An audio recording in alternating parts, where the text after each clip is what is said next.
Bonsoir et bienvenue pour cette nouvelle édition du journal de la rédaction. Voici les titres en images de ce jeudi 30 mars 2017. Troisième journée annuelle de prévention du suicide au centre hospitalier Jean-Martin Charcot à Plaisir. Les professionnels des établissements de santé s'interrogent sur les actions à mener pour se préserver. Le parc France Miniature ouvre ses portes pour une nouvelle saison. Cette année, Fort Boyard est à l'honneur. Les vedettes du programme télévisé étaient présentes pour l'inauguration. Et puis, fêter Pâques, mais version luxe, c'est ce que propose le Trianon Palace à Versailles, entre brunch gourmand et chasse aux œufs. Le printemps était bien présent aujourd'hui dans les Yvelines avec 22 degrés en moyenne sur l'agglomération de Saint-Quentin, 23 du côté de Mantes-la-Jolie. Les étudiants, les salariés de Guyancourt et de Montigny-le-Bretonneux ont profité du parc des Sources de la Bièvre.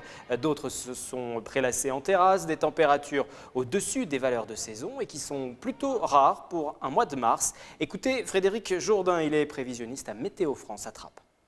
On est largement au-dessus des normales de saison. On devrait atteindre, en tout cas pour Trappes, 22 degrés, alors que normalement on devrait plutôt être autour de 13-14 degrés.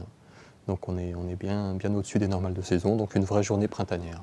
On est sur une situation anticyclonique, les dépressions sont plutôt rejetées un peu plus loin, et puis on a un flux de sud-ouest qui nous amène une masse d'air plutôt douce. Donc c'est pour ça qu'on a des températures relativement élevées.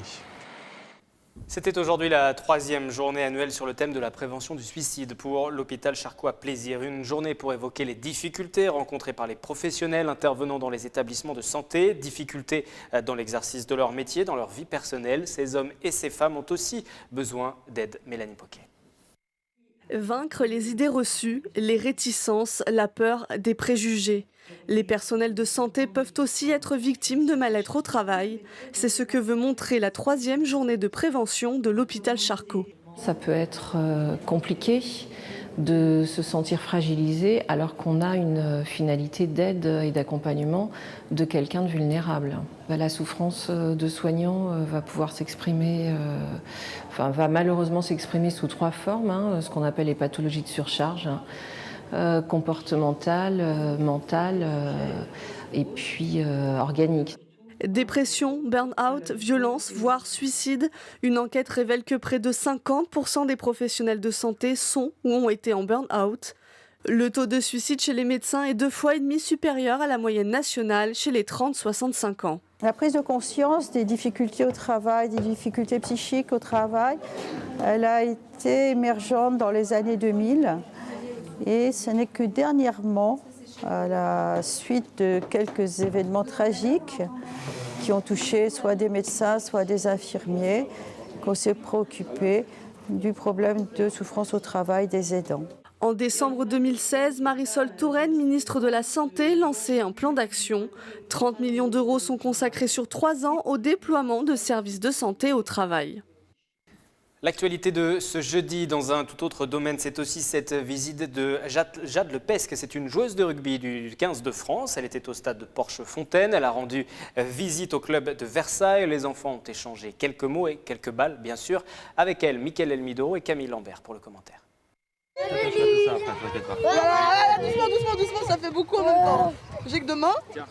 Inondé de fleurs, un accueil de star pour cette joueuse de rugby féminin. Mercredi 29 mars, le club de Versailles a eu la chance de recevoir l'arrière du 15 de France, Jade Lepesque. Bon, on a fait un match, une mi-temps elle était avec les bleus et une mi-temps avec les verts. Bon, on a fait des dessins de rugby qui ont un rapport avec du rugby. La jeune sportive de 24 ans a passé l'après-midi avec les enfants de la section des moins de 7 ans. Un moment de partage, mais aussi pour promouvoir le rugby féminin. Le rugby, c'est avant tout un sport où voilà, c'est comme une deuxième famille. On joue avec les copains ou les copines et c'est vrai que c'est de se retrouver. Et ce sport d'équipe qui permet de mettre en valeur tout le monde, que ce soit les plus costauds, les plus maigres, mais les plus rapides. Et on a besoin de tout le monde sur un terrain de rugby et c'est ce qui fait la beauté de ce sport. On a maintenant une dizaine de filles et 4-5 femmes qui jouent chez nous dans le club et on espère développer.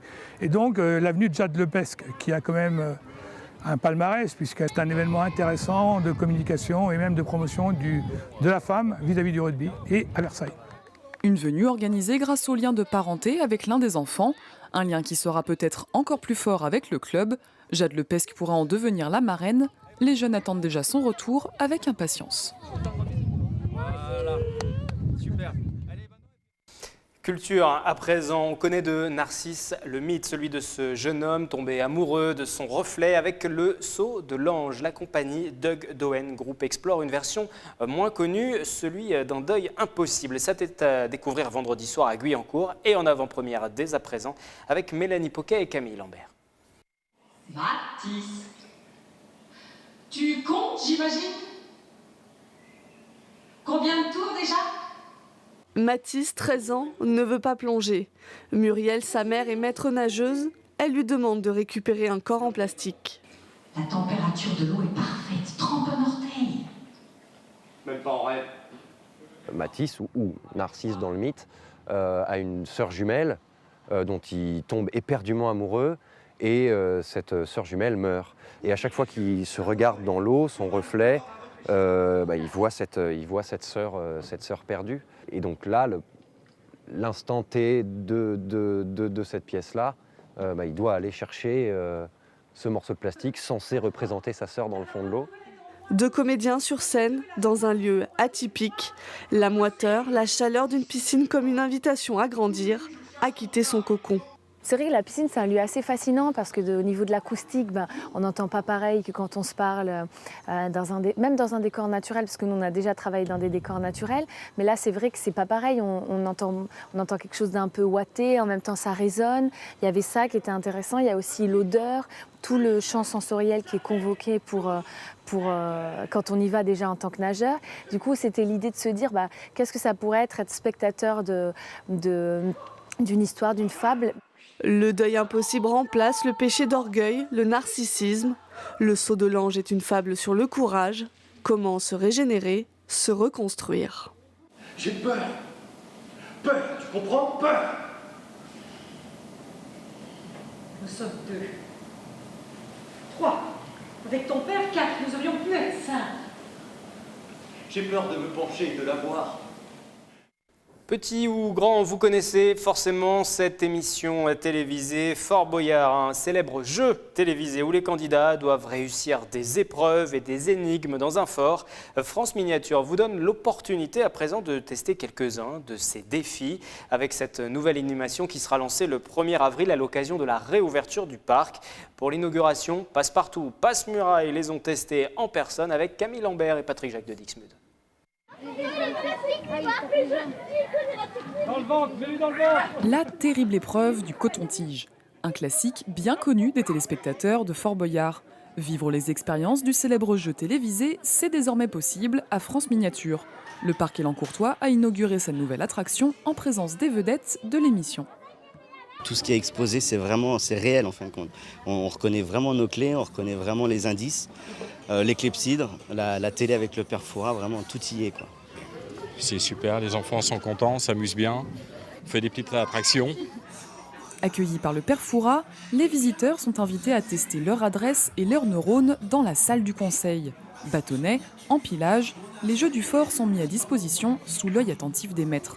Avec cette 15e animation, le parc diversifie son offre et espère attirer un public plus large. On a trouvé un parallèle entre France Miniature et Fort Boyard. Les deux, l'émission et le parc sont nés à la même période, 1990 pour l'émission de Fort Boyard, 1991 pour France Miniature. Et on partage le même public. Les téléspectateurs du fort sont les visiteurs de France Miniature, sont avant tout des familles avec enfants. Sur un programme aussi fédérateur que Fort Boyard, je pense qu'on va aussi pouvoir aller capter de nouveaux visiteurs. Pour défier le maître du fort, rendez-vous le 1er avril. Pour la saison 2017, 180 000 visiteurs sont attendus. On est tous à France Miniature, c'est super. Et pour finir ce journal, je vous propose une mise en bouche. Pâques approche et le chef pâtissier du Trianon Palace à Versailles a préparé une collection d'animaux en chocolat. Bien sûr, avec sa brigade, il réalise actuellement les finitions, comme a pu le constater et le goûter Nicolas Dandry.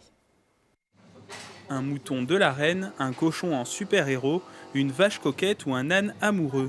Ce sont les animaux de la ferme pour constituer le hameau du Trianon Palace de Versailles. Des sculptures en chocolat imaginées à l'occasion des fêtes de Pâques par le chef pâtissier Eddy Benganem. Les animaux de la ferme, sur un visuel très ludique, très sympa. Je me suis inspiré surtout des doudous, donc des doudous de mes filles en fait.